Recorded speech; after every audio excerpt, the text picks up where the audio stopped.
네, 은혜로운 찬양 감사합니다. 할렐루야.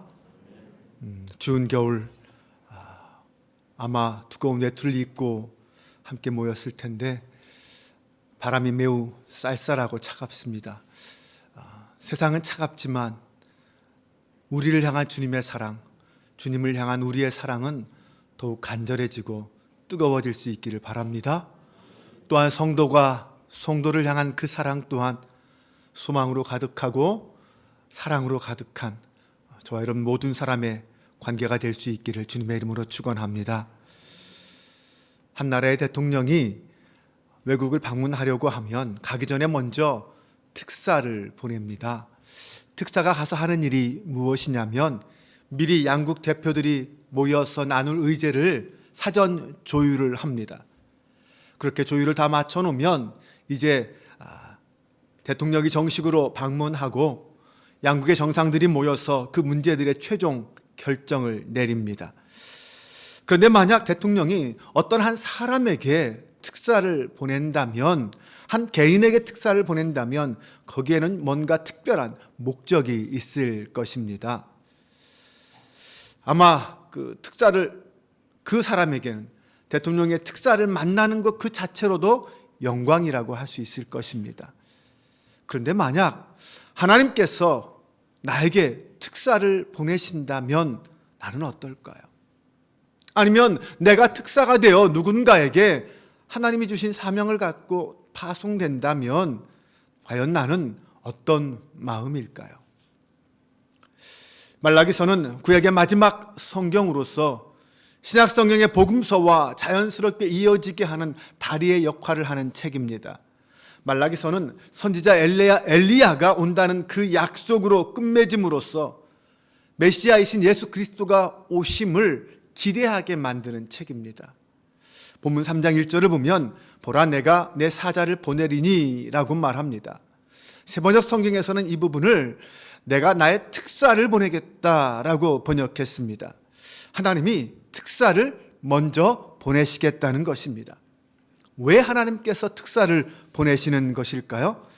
여기서 특사는 누구를 말하는 것일까요? 말라기서는 예언자와 이스라엘 백성들 사이에 질문과 대답이라는 6가지 논쟁을 가지고 이루어져 있습니다.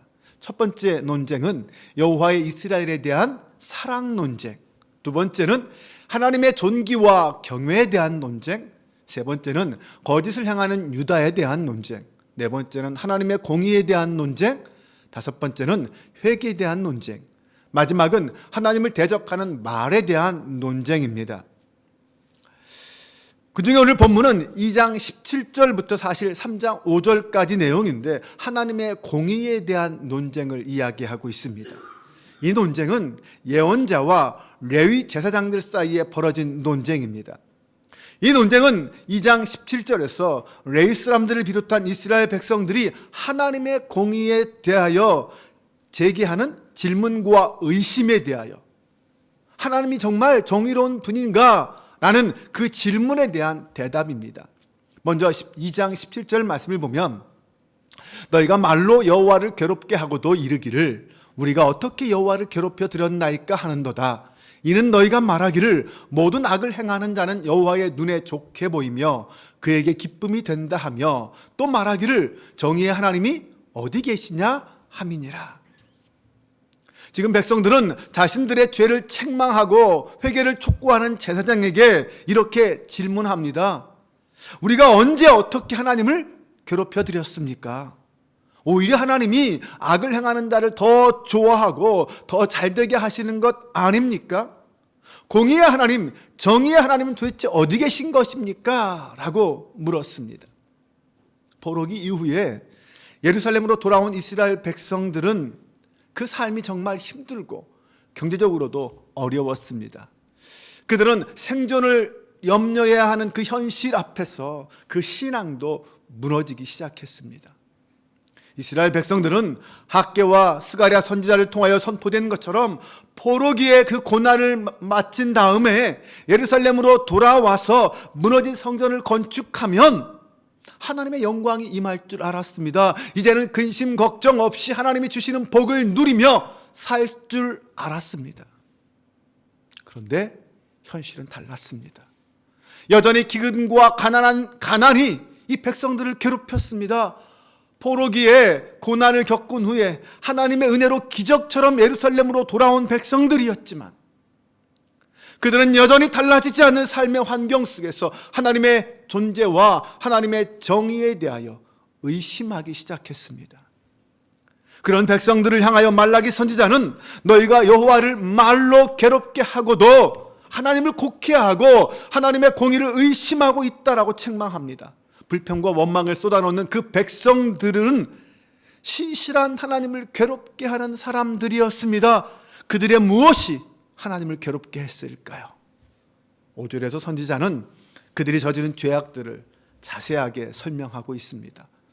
내가 심판하러 너에게 임할 것이라 점치는 자에게와 간음하는 자에게와 거짓 맹세하는 자에게와 품꾼의 삭스에 대하여 억울하게 하며 과부와 고아를 압제하며 나그네를 억울하게 하며 나를 경외하지 아니하는 자들에게 속히 증언하리라. 만군의 여호와가 말하였느니라.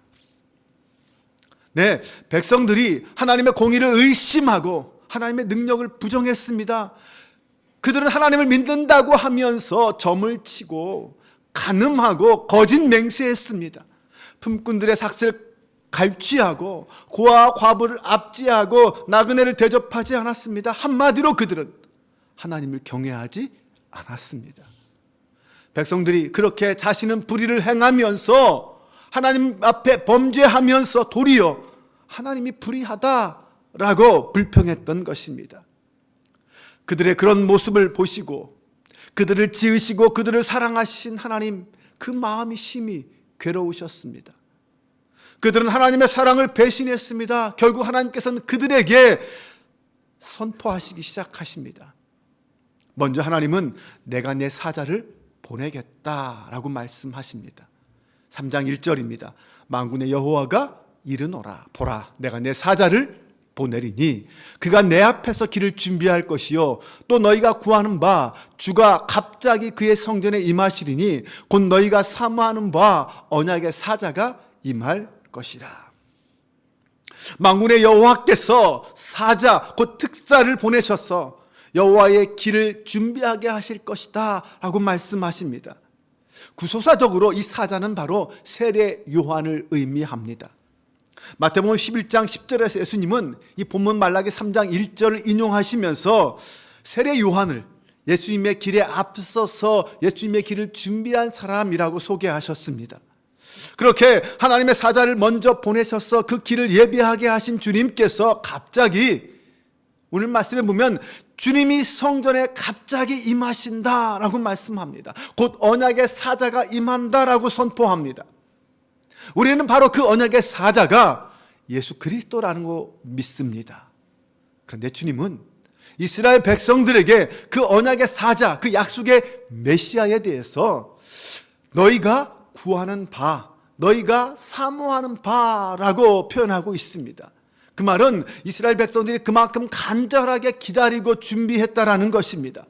그런데 여러분, 오늘 우리는 정말로 그런 간절한 마음으로 주님의 다시 오심을 기다리고 있습니까?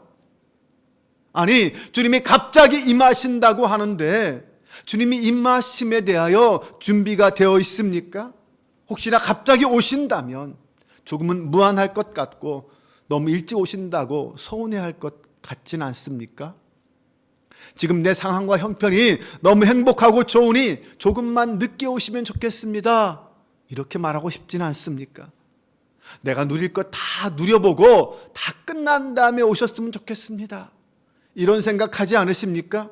아니면 지금 내가 해야 할 일이 조금 남았으니 아직 이 일이 마무리되지 않았으니 이 일이 다 끝나면 오세요.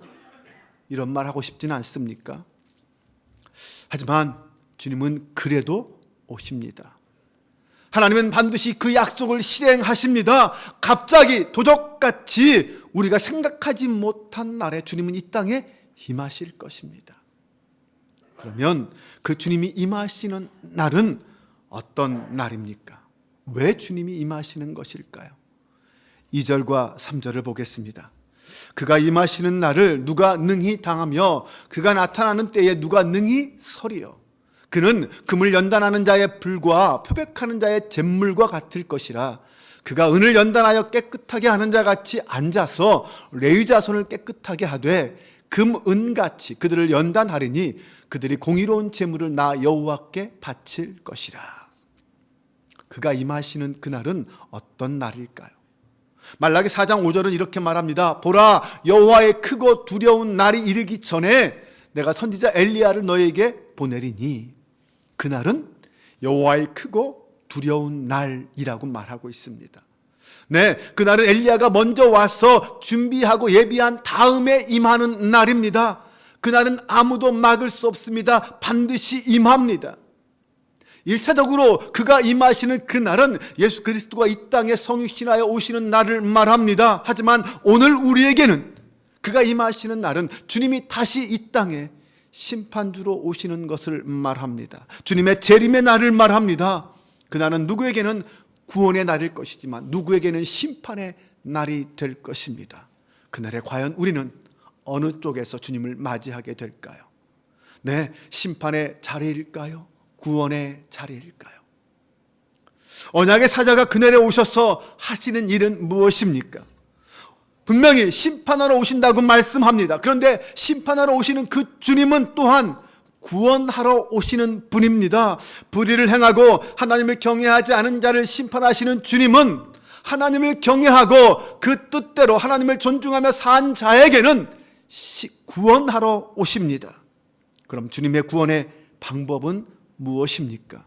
그냥 하늘에서 구원이 이 땅에 뚝 떨어지는 것일까요? 오늘 본문은 주님의 오심을 금을 연단하는 자의 불과 표백하는 자의 잿물 같을 것이다 라고 말합니다.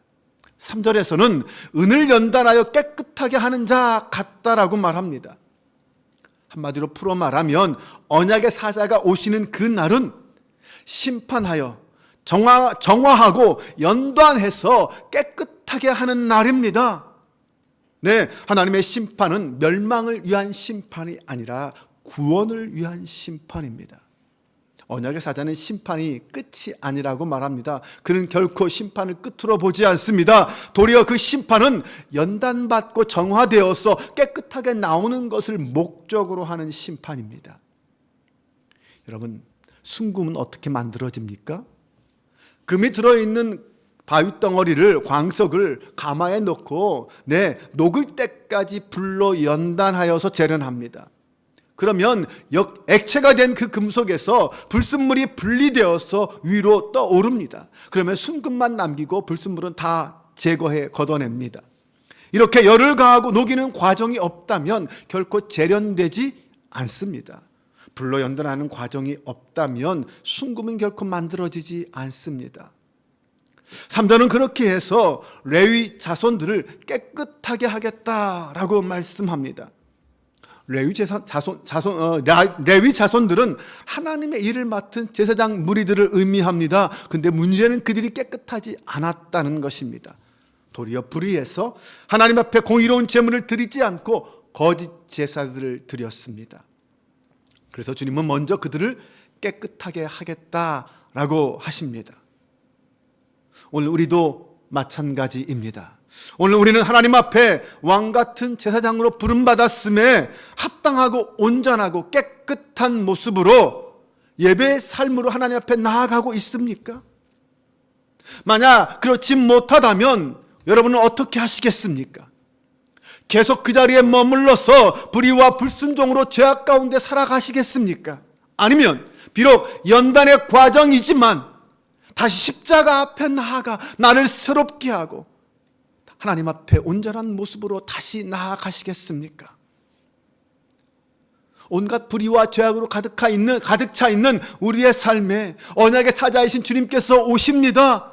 주님께서 오셔서 나의 죄를 보게 하시고 나의 불의를 깨닫게 하십니다. 죄악으로 물든 나를 깨끗하게 하기 위해서 주님은 정말 뜨거운 불로 연단하는 용광로에 나를 집어넣으십니다. 이것이 주님의 심판입니다.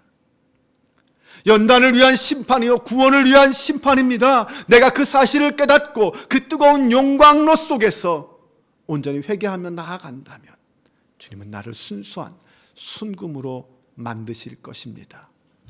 사랑하는 여러분, 지금 내가 겪고 있는 이 고난은 나를 순금으로 만드는 하나님의 영광로임을 믿으시기 바랍니다. 하나님을 떠나 불의와 죄악에 빠져있는 이스라엘 백성들을 향한 하나님의 사랑은 금을 연단하고 잿물로 천을 표백하는 것과 같은 고통과 시련의 시간들이었습니다. 그러나 그런 연단을 통하여 이스라엘 백성들은 깨끗하게 될 것입니다. 그들의 신앙은 다시 회복되고 하나님 앞에 공의로운 제물을 드릴 수 있게 될 것입니다. 문제는 그 백성들이 그 연단의 과정을 기꺼이 받아들이고 인내하며 견디느냐라는 것입니다. 하나님은 그날은 아무도 막을 수 없다고 했습니다. 반드시 임할 수밖에 없다고 말씀하십니다. 그렇다면 그렇게 임하시는 하나님, 그 심판하신 하나님을 막을 수 없다면 우리는 어떻게 해야 합니까? 기꺼이 그 하나님의 연단 앞에 순종해야 합니다. 나를 깨끗하게 하시는 주님의 연단을 받아들이고 인내하며 견뎌내야 합니다. 올바르지 않고 정직하지 않으며 형식적으로만 드려지는 제물과 제사는 결코 하나님이 기뻐하지 않으십니다. 종교의 형식을 갖춘다고 해서 모두 종교인이 아니듯이 그 속에 형식과 내용과 중심이 바르게 서 있지 않으면 결국은 회칠한 무덤에 불과할 것입니다. 불같은 연단을 통하여 백성들을 깨끗하게 하신 하나님은 다시 분명하게 우리에게 약속하십니다. 백성들을 끝까지 책임지고 구원하겠다라는 약속입니다. 6절 말씀입니다. 나 여호와는 변하지 아니하나니 그러므로 야곱의 자손들아 너희가 소멸되지 아니하느니라. 우리 하나님의 약속은, 그 언약은 변하지 않습니다. 반드시 성취됩니다. 그러므로 언약의 백성들은 결코 소멸되지 않습니다.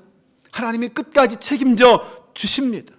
잠시 하나님을 떠나 불순종하는 백성들을 이방인의 손을 들어서 치셔서라도, 포로로 끌려가서 모진 고난을 겪게 하셔서라도 그들을 다시 새롭게 하시는 분이 우리 하나님이십니다.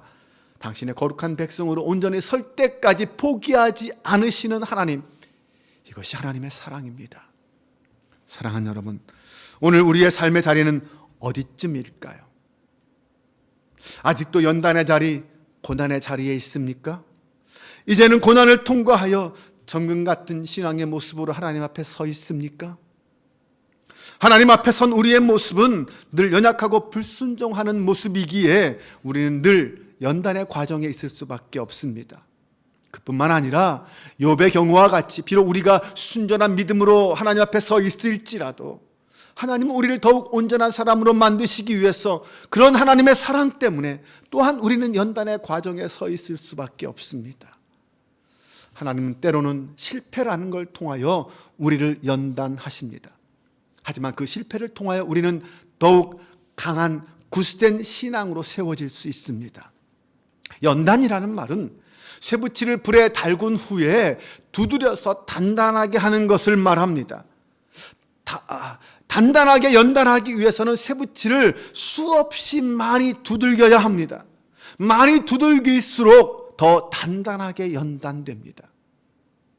지금까지 여러분은 몇 번의 실패를 경험하셨습니까? 그리고 그 실패를 통하여 다시 일어서셨습니까? 아니면 그 실패의 자리에 머물러 절망에 빠져 있습니까? 실패는 우리를 더욱 정결하게 하고 겸손하게 하고 성숙하게 합니다.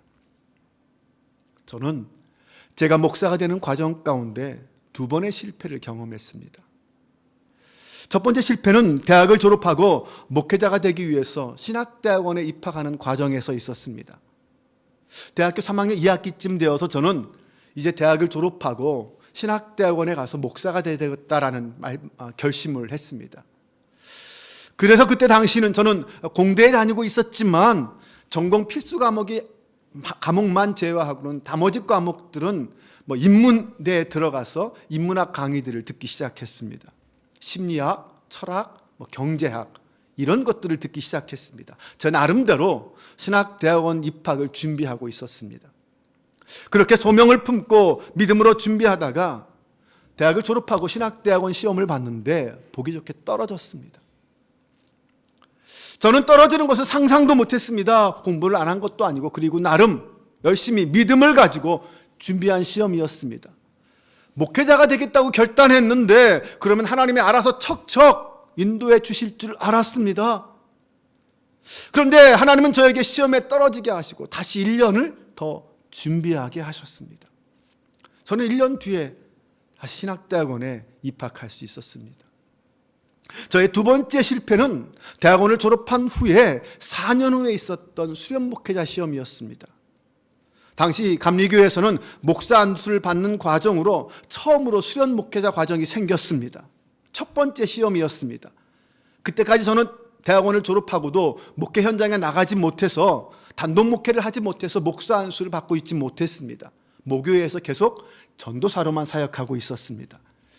여러 가지 사정으로 단독 목회를 나가지 못하는 저에게는 이 수련 목회자 과정이 목사 안수를 받을 수 있는 유일한 과정이었습니다. 유일한 기회였고 방법이었습니다. 저는 정말 저를 위해 생긴 과정이다라고 생각했습니다. 열심히 공부했습니다. 당시 시험 과목이 한 7과목 정도 되었는데 마지막 시간 전까지 정말 완벽했습니다. 제가 생각하기에도 한 문제도 빠짐없이 완벽하게 잘 썼습니다. 그런데 마지막 기독교 교육 시간에 멘붕이 왔습니다. 한 번도 들어보지도 못하고 읽어보지도 못한 문제가 나왔습니다. 저는 미련 없이 백지를 내고 나왔습니다. 하나님은 그렇게 저를 연단하셨습니다. 정말 가장 결정적인 순간에 실패하게 하셨습니다. 물론 제가 부족해서 더 완벽하게 준비하지 못해서 그런 것이지만 포기하지 않는 한 실패는 실패가 아니었습니다. 그런 실패로 저는 39살이라는 늦은 나이에 목사 안수를 받게 되었지만 지금 돌이켜보면 그 모든 것이 하나님의 은혜요 인도하심이었습니다. 제가 안수 받을 때쯤 제가 부목사로 사역할 수 있는 정말 좋은 교회를 하나님께서 예비해 두셨습니다. 안수 받자마자 그 교회로 부목사로 갈 수 있었습니다. 그곳에서 13년 동안 사역을 하면서 많은 훈련을 받게 하셨고 그곳에서 목회학 박사도 받게 하셨습니다. 그리고 이제 저는 한빛교회 담임 목사로 이 자리에 서 있습니다. 처음 시험에 떨어졌을 때 저는 창피해서 쥐구멍이라도 들어가고 싶었습니다. 하지만 제가 대학원 시험과 이 수련 목회자 시험에서 재수하지 않았다면 저는 제가 섬기는 부목사로 섬겼던 교회에 갈 수 없었을 것이고 한빛교회 담임 목사도 될 수 없었을 것입니다. 하나님의 실패를 통하여 저를 여기까지 인도하신 줄 믿습니다. 그때는 힘들고 창피했지만 그것을 통하여 더 단단해질 수 있었고 더 잘 준비할 수 있었기에 지금은 도리어 감사할 수 있습니다. 사랑하는 여러분, 실패가 두려우십니까? 하나님 여러분의 인생에 대하여 분명하고도 확실한 계획을 갖고 계신 줄로 믿으시기 바랍니다. 두려워하지 말고 피하지 말고 도전하십시오. 선하신 하나님은 우리를 가장 선한 길로, 생명의 길로 인도하심을 믿으시기 바랍니다. 그렇게 우리가 연단되어야 비로소 우리는 하나님의 기쁨이 될 수 있습니다. 4절 말씀에 보면 그때 유다와 예루살렘의 봉헌물이 옛날과 고대와 같이 나 여호와께 기쁨이 되려니와. 기쁨이 된다라는 이 아레브라는 말은 즐거워하다, 기뻐하다, 달다라는 뜻을 가지고 있습니다. 연단되어서 깨끗하게 된 모습으로 레위 제사장이 하나님 앞에 제물을 드릴 때에 하나님이 비로소 그때서야 즐거워하고 기뻐 받으신다는 것입니다. 하나님과의 관계가 회복되어 하나님께 기쁨이 된다라는 의미입니다. 오늘 여러분은 누구의 기쁨이 되고 싶으십니까? 부모님, 친구, 부인, 가족들. 우리는 아마 나와 가장 가까이 있는 사람들의 기쁨이 되고 싶어 할 것입니다. 그러나 무엇보다 믿음의 길을 걷고 있는 성도들은 정금이 되어서 하나님을 기쁘시게 할 수 있다면 그것이 나를 다 녹이고 죽이는 용광로라 할지라도 그곳에서 연단맞기를 기뻐하고 그 길을 함께 걸어갈 수 있는 성도가 될 수 있기를 바랍니다. 세상의 기쁨은 잠시지만 위로부터 오는 기쁨은 영원을 바라볼 수 있습니다. 여호와 하나님의 기쁨이 되는 성도가 되시기를 바랍니다. 오늘은 두 번째 대림절 주일입니다. 아기 예수님의 탄생이 2000년 전 유대 땅에서 이루어졌다면 다시 오실 주님을 맞이할 수 있는 그 간절한 소망은 오늘 우리 안에 충만하기를 바랍니다. 우리가 살아가면서 그 날이 속히 오기를 간절히 소망하며 살았으면 좋겠습니다.